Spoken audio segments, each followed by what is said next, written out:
Hello guys, good morning, good afternoon, good evening, depending where you're watching the video from and the time you're gonna see this video. I remain my humble self. If you're coming across my videos for the first time, I would like you to share my videos, like, comment, and follow my page if you're not following me. I think that ECOWAS should have a rethink on what they are doing concerning the coup that happened in Niger Republic, because the step they are taking. Because, let me tell you something. Do you know that in this 21st century, that this kind of thing happened, and the people and the citizens of that country are happy that such a thing happened? That the military has taken over from the people that call themselves the democratic leaders. That's to tell you that the citizens of the country is tired of what is happening, what is going on in the government of people that call themselves democratic leaders. Then my question now to ECOWAS is, as people say that you want to go and intervene to return democracy to the country, are you doing it for your own selfish interest, or you are doing it for the citizens of the country? Because the citizens of the country, the indigenous, the citizens of Niger Republic are happy on what happened. Then what are they trying to do? I mean, ECOWAS, are you trying to do this particular thing you want to do now by sending military over to Niger, which I think is not a wise step, because it's not only Niger that is in this. Other countries will support them.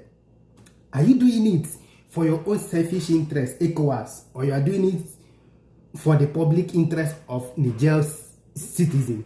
Just watch this particular video now, and here's this kind of truth this young man is revealing here. This guy is not from Nigeria. He's not from Africa.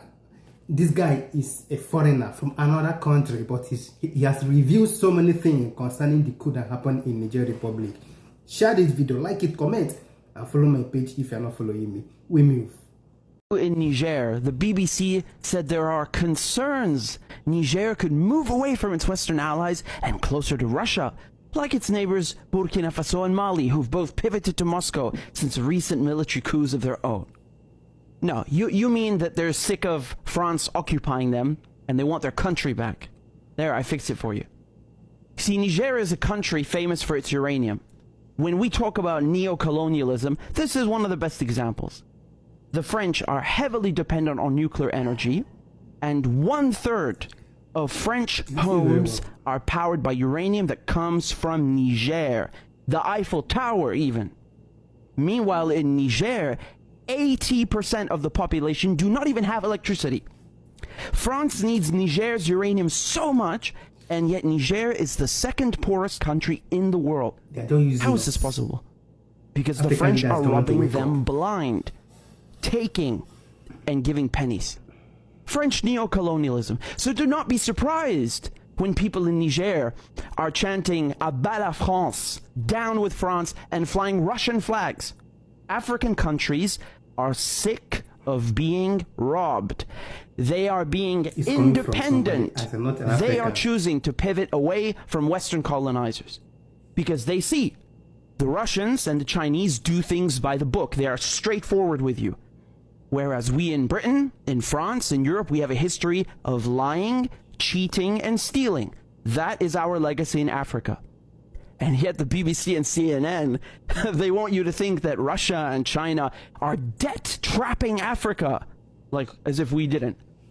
They speak about African leaders as if they are children, as if they are stupid, like they don't understand what's good for them. Oh, they need the white man, they need Western troops and Western corporations to come and save them. Ha ha ha. Really? Yeah, I've seen this film before. People are so desperate to run away from the wars, from the plundering that we have inflicted on Arabia, on Africa. They are risking their lives. They risk perishing in the Mediterranean Sea, in the English Channel. But apparently they're the invaders. You see in Mali, you see Central African Republic, Sudan, and others they're soliciting Wagner services because France and the US can't get the job done. France and the US come put their military bases in Niger and Burkina Faso and Mali, and they say, "We're here to save you from ISIS." Who created ISIS? Who created Al-Qaeda and unleashed them on the Middle East and on the Sahel? CIA and NATO. There was no ISIS before we destroyed Iraq, before we destroyed Syria, before we destroyed Libya. That wasn't a thing. This is why people are flying Russian flags when they have a coup in Niger. They are rejecting a president who is pro-French and pro-American. They are rejecting neo-colonial shackles and the West. And then, of course, they're going to go look elsewhere. They will look towards Russia and China, towards the competitors who treat them as equals. It's not that difficult to understand.